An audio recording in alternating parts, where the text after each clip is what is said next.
पाठशाला में अब दुनिया के सबसे बड़े मंदिर का चैप्टर खोलने जा रहा हूं, जिसकी तस्वीरें आपको हैरान कर देंगी। ऐसा भव्य, इतना बड़ा मंदिर आपने कभी नहीं देखा होगा। आज आपको उस मंदिर की तस्वीरें दिखाऊंगा जो अयोध्या के राम मंदिर से भी बड़ा होगा, और आपको बताऊंगा कि अयोध्या के राम मंदिर से भी बड़ा मंदिर कहां बन रहा है।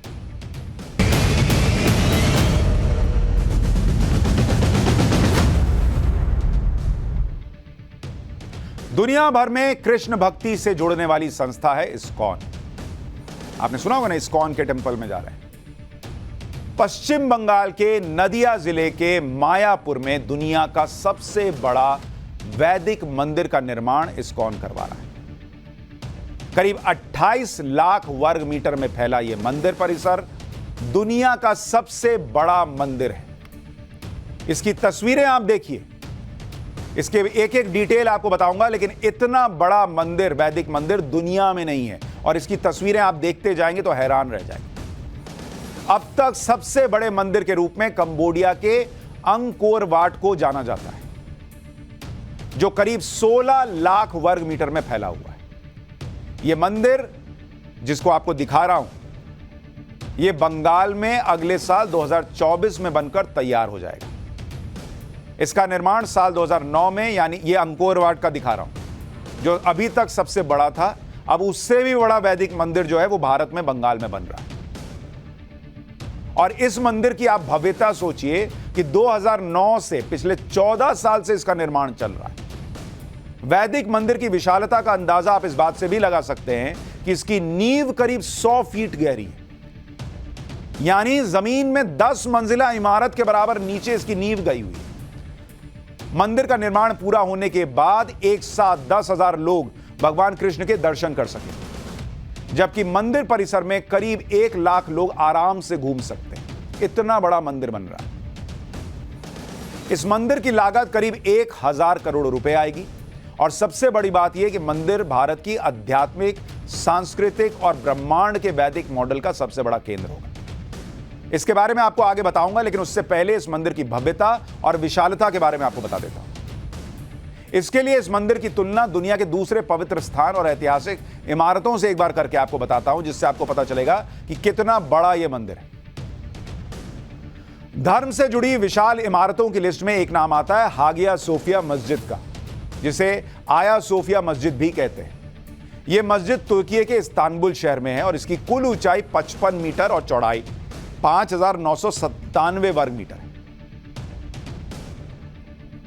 दूसरी इमारत है अपने देश में, आगरा में जो ताजमहल है। इसकी ऊंचाई 73 मीटर है, चौड़ाई 32,892 वर्ग मीटर। तीसरे नंबर पर लंदन की सेंट पॉल कैथेड्रल चर्च है। इसकी ऊंचाई 111 मीटर है और चौड़ाई 11,838 वर्ग मीटर है।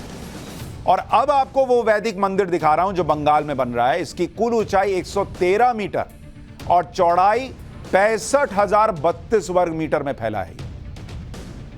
अगले साल से इस मंदिर की पहचान दुनिया के सबसे बड़े मंदिर के तौर पर हुई, जहां दुनिया भर के किसी भी जाति, धर्म और संप्रदाय के लोग आ सकेंगे, और भारत की पौराणिक काल से चली आ रही ब्रह्मांड के वैदिक मॉडल को आप यहां पर समझ पाएंगे। इस मंदिर का सबसे बड़ा आकर्षण का केंद्र इसके 3 शिखर हैं। इसलिए पहले आपको इन विशाल शिखर के बारे में बता देता हूं। जो बीच में आप हिस्सा देख रहे हैं, यह मुख्य शिखर है, वैदिक ब्रह्मांडीय झूमर। इसके बारे में आपको आगे बताऊंगा। दूसरा शिखर जो देख रहे हैं वो वेस्ट विंग है, भगवान विष्णु के अवतार भगवान नरसिंह देव का मंदिर। और तीसरा शिखर ईस्ट विंग के नीचे वैदिक तारामंडल बनाया जाएगा। जिस तरह आप स्पेस के बारे में जानने के लिए प्लेनेटेरियम में जाते हैं, ग्रह नक्षत्र दिखते हैं, ठीक उसी तरह आप वैदिक प्लेनेटेरियम में सनातन धर्म के बारे में जान पाएंगे। सभी लोक के वर्चुअल दर्शन कर सकें, उसके बारे में समझ सकें। और इन शिखरों पर आप देखिएगा सोने की परत चढ़ाई गई। 350 फीट ऊंचे इस मंदिर के शिखर तक पहुंचने के लिए 14 लिफ्ट लगाई गई हैं। 14 लिफ्ट। सोचिए कितना बड़ा मंदिर है। पहले आपको वैदिक झूमर का एक एनिमेशन वीडियो दिखाता हूं, जिसमें इस सृष्टि के निर्माण को लेकर बहुत सारी जानकारी दी जाएगी। यहां आकर यह समझ सकेंगे कि यह दुनिया किसने, कब और क्यों बनाई, दुनिया बनाने के पीछे का उद्देश्य क्या है। यह एनिमेशन वीडियो है जो वहां लोगों को दिखाया जाएगा। इस बात को वैदिक झूमर में दर्शाया जाएगा इसलिए इस मंदिर को दुनिया का वैदिक मंदिर कहा जा रहा है। आमतौर पर यह बताया जाता है कि करोड़ों अरबों साल पहले खगोलीय घटना से ब्रह्मांड और पृथ्वी जैसे दूसरे ग्रहों की उत्पत्ति हुई, लेकिन सनातन धर्म और शास्त्रों के अनुसार इसके पीछे पूरा विज्ञान है, जिसके बारे में बहुत पहले वेदों में लिखा जा चुका है। लेकिन मॉडर्न युग के चक्कर में इस ज्ञान से दूरी बढ़ती चली गई, इसलिए आज इस बात को भी आपको समझना चाहिए। ऋग्वेद में एक श्लोक है, सप्त दिशो नाना सूर्या देवा आदित्या ये सप्त, यानी इसमें कहा गया है कि सप्त दिशो नाना सूर्या, यानी सूर्य अनेक है। यहां सप्त दिशो का मतलब है 7 सौर मंडल, लेकिन विज्ञान ने अभी तक एक ही सौर मंडल को ठीक से खोजा है और दूसरे सौर मंडल की खोज चल रही है, जबकि ऋग्वेद में 7 सौर मंडल का भी जिक्र है और कई और सूर्य है, इसका भी जिक्र है। एक और श्लोक आपको ऋग्वेद से लिया गया, वो दिखाता हूं। शकमयम धूमम अराद अपश्यम विषुवता पर इनावरेण, यानी सूर्य के चारों और तरफ और दूर दूर तक शक्तिशाली गैस फैली हुई है। यहां गैस के लिए धूम शब्द का प्रयोग किया गया। सूर्य के चारों तरफ गैस है, इसकी पुष्टि सही तरह से 19वीं सदी में हो पाई थी, जबकि ऋग्वेद में यह कब का लिखा हुआ है।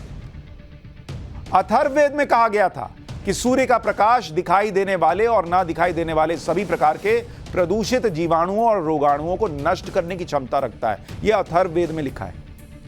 ये सारी बातें आज से 3200 साल पहले ही कह दी गई थी और इस पर दुनिया भर के वैज्ञानिक रिसर्च कर रहे हैं। यानी जो बातें हम आज विज्ञान से समझ रहे हैं, उनके प्रमाण हजारों साल पहले हमारे ऋषि मुनि और विद्वान दे चुके, लिख के चले गए।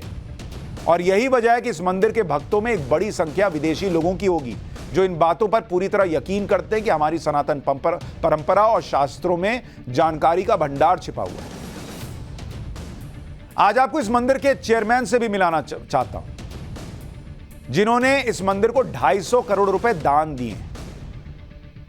इनका नाम है अम्बरीश दास। यह नाम इन्होंने इस्कॉन से जुड़ने के बाद रखा। इनका पुराना नाम क्या पता है? Alfred Ford. हमारे यहां मंदिर की बात करने वाले को बड़े हीन भाव से देखते हैं, अच्छा ये तो एक्सट्रीम हिंदुइज्म की बात कर रहा है। वहां अल्फ्रेड फोर्ड जो है वो 250 करोड़ भी दे रहे हैं और इन्होंने अपना नाम भी अम्बरीश दास कर लिया।